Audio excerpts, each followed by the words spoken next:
Let's move on now and talk about this headline. The co-op shops are hit by looting and abuse with almost 1,000 incidents every day. Yes, the co-op has reported that crime, shoplifting and antisocial behaviour in its stores has increased by over a third in the past year. There are more than 175,000 incidents in the first 6 months of this year. One inner-city store in London was looted 3 times in a single day. The co-op has warned that this level of out-of-control crime is unsustainable and could see some communities become a no-go area for local stores. Well, joining me now is Paul Gerrard, Campaigns and Public Affairs Director at the co-op. Good morning to you.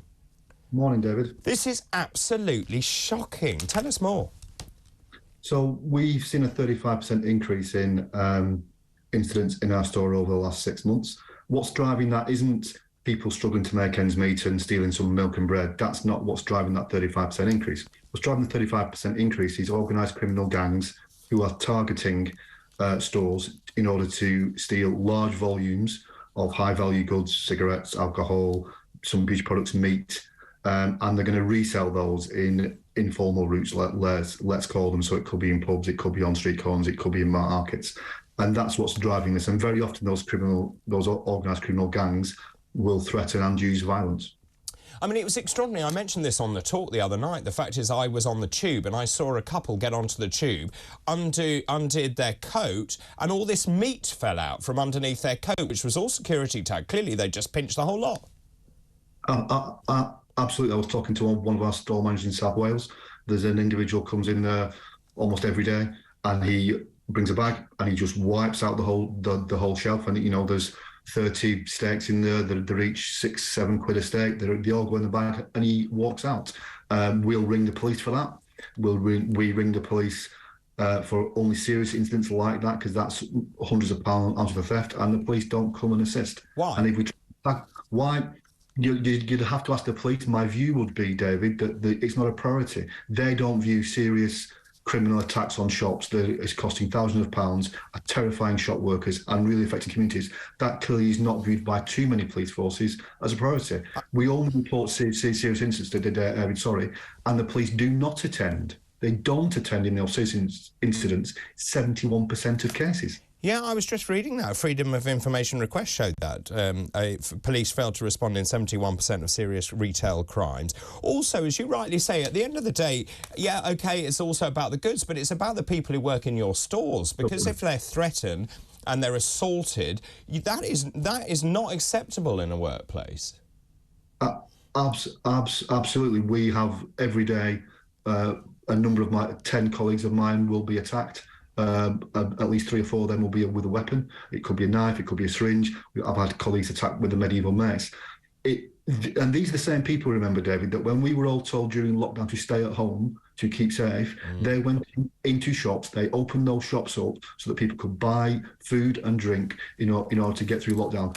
My colleagues at the co-op, and indeed shop workers more broadly, deserve a lot more respect and credit, and they don't deserve the kind of abuse that they are receiving. I couldn't agree more. My local, it's a Tesco actually, it's a Tesco local one, but they actually stopped using those self-service tills because they said that actually the shoplifting is off the scale, so that they're now pushing people back to cashiers. Is there a way that you can mitigate this? I'm just thinking about, for example, the Amazon stores where you have to scan a code to get in, it's all computerised, there is no checkout, and you get automatically billed. Is that a solution? So I think the most important thing, the first thing I would say is that it's up to a business to protect its shop and its store colleagues. We spend £200 million the last 5 years, £40 million a year. That's 4 times the sector average. If you go into some of our stores, body cameras, guarding, undercover guarding, product protection, the whole lot. I think in terms of what we do then further to protect it, co-op stores, because we're predominantly in communities, are real anchor institutions in communities. I wouldn't want to see stores become a barriered shop where you can only go in with a code and a pass.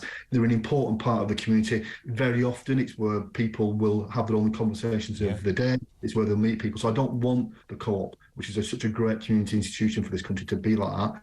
We need to do our bit, and we are, and we're spending more and more money to protect colleagues and protect shops and protect communities. We just need the police to come in. And the one point I would make, David, is that this isn't an insoluble problem. This isn't too difficult. If you go to Nottinghamshire or Sussex, police forces there working with us with real determination and absolute leadership have begun to resolve this issue. In Sussex and Nottinghamshire, they've taken dozens of prolific offenders off the street, which means that shop workers are safe, shops are safe, and the communities are safe as a result.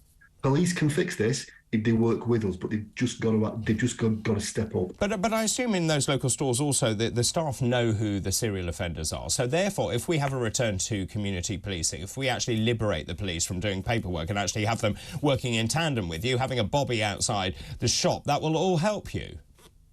Of course. And we are clear that we've got to help the police as much as we can. So we will often, through our undercover guarding teams, we'll detain people so that the police can come. We'll create the evidence pack. I used to be in law enforcement, customs and excise. I know what they look like. We create the evidence pack, CCTV, witness statements, identification. You're right, we often know who these people are. But even at that point, the police don't come. We've sent evidence packs to them. We now have to send them recorded delivery because some forces lose the evidence packs. Crikey. Paul, very good to talk to you. Thank you very much indeed. Good luck with trying to sort that out. I hope the police actually do take that very seriously indeed. Paul Gerrard, their Campaigns and Public Affairs Director at the Co-op.